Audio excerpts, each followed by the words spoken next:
eu acho interessante isso mesmo. Tem muito isso aqui, né? O cara então sente essa necessidade, né? E até assim, perguntar, né? Hoje a gente tem essa questão do streamer, por exemplo. Às vezes o jogador, alguns jogadores, eles têm essa saída, né? Tipo assim, ele tem essa... Como é que eu posso falar? Eu ia falar saída fácil, mas não é fácil, né? Mas tipo assim... Uma opção, né? O cara alguns jogadores têm essa opção, né? Ele pode ganhar X jogando, ou ele pode ganhar 5X ali fazendo live, sabe? E ele sabe que ele vai ganhar mais, ele sabe que ele pode. Alguns optam por fazer essa saída porque estão estressados, não aguentam mais, etc. E outros acabam abraçando ali a competição, né? Como que você vê isso também? Você acha que a gente vai conseguir mudar isso nos próximos anos, assim, aumentando cada vez mais o salário ao ponto do cara, às vezes, se ele parar de jogar, ele vai ganhar menos, sabe? Entendi. Eu acho que a ideia é algo parecido com isso, assim. Tipo, é o que eu falei pra vocês. Eu acho que o esporte eletrônico, ele tem muito interesse mundial. Isso a gente já sabe, né? O mundo do game, do esporte é muito grande. E aonde que tá cada uma dessas distribuições, vamos dizer assim, a gente ainda vai evoluindo, saca? É o que eu falo. Eu acho que a estrela do show, ela sempre tem que ser muito valorizada e contada a história dela, porque é o que as pessoas realmente querem saber, saca? E eu sinto que o jogador, ele não existe uma estrela maior do que ele, saca? Então, eu acho que isso é o que o pessoal lá fora faz bem, assim, né?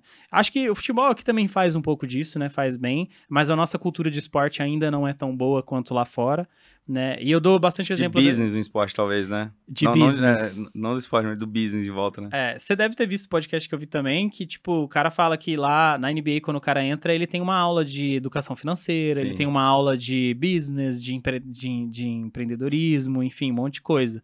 O cara aprende a entender o que ele é uma marca, vamos dizer assim, que ele vai vender. Eles não querem que um jogador chegue com 6 anos de carreira e falido e sem grana, porque gastou a grana dele toda com balada e tal. Eles querem... Sacou? Eles querem ajudar o jogador a não chegar nesse ponto, né? Exatamente. Então, aprender o cara a chamar marca, tudo, né? Acho que é uma grande parceria que eles têm lá, uma coisa legal que a gente poderia fazer aqui também. E também o fato de que, tipo assim, eu dou bastante exemplo da NBA, porque é algo que eu tenho acompanhado bastante agora, eu tenho visto que eles fazem isso muito bem, mas de começar a trabalhar a marca dos caras como uma grande estrela de fato, assim, o cara que é como se fosse o cara que sobe no palco pra cantar mesmo, assim, saca? Pra fazer o show lá, e a gente entender que esse cara, ele tem mais valor agregado do que qualquer outra coisa que esteja relacionado ao meio, saca? Claro, a gente tem os criadores de conteúdo, a gente tem os streamers, a gente tem os entrevistadores, a gente tem analistas, um monte de coisa, um ecossistema todo importante. Mas ainda esse cara, ele não é tirado tudo que a gente pode tirar dele. Igual você falou, a gente estava acostumado com o BRTT, que era vamos dizer assim, não é o único, mas do tamanho que ele era o único nesse sentido, assim, sabe? De tipo assim, todo mundo consegue extrair o máximo dele. E o exemplo do BRTT é justamente isso que a gente quer chegar cada vez com mais pessoas. Do cara realmente, ele gerar valor para todo mundo que tá em volta dele, saca? É isso que a gente precisa atingir nos atletas. Eles precisam ter essa cabeça também, eles precisam entender que isso é valioso, e aí eles vão cuidar da saúde, eles vão cuidar da rotina deles. A gente não vai ver a galera jogando a vida fora, vamos dizer assim, né? E aí, quem sabe, a gente pode chegar num ambiente que a gente possa trocar de igual para igual com ambientes de streaming ou coisas assim, né?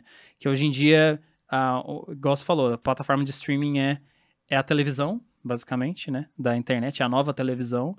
Então, é mais difícil de competir, saca? Não existe essa questão... Os direitos de transmissão não são ainda as grandes fontes de dinheiro pro time, né? Eu tava ouvindo... Eu não lembro se foi o dono da Miners falando numa entrevista antiguinha até, falando que o direito de transmissão é a última fonte de renda que existe no time, que patrocínio, tem outras coisas muito maiores, né? Então, ainda não tem esse esquema de pagar para transmitir, pagar muito bem para os times para eles transmitirem. É o que tem nos esportes tradicionais, né? Exatamente. Então, essa fonte de renda não estando lá, é preciso que a gente tenha essas saídas mais originais. Rapaziada, se inscreve e dá o like aqui no canal de cortes e toda quarta-feira às 7 horas episódio novo, hein? Bora lá.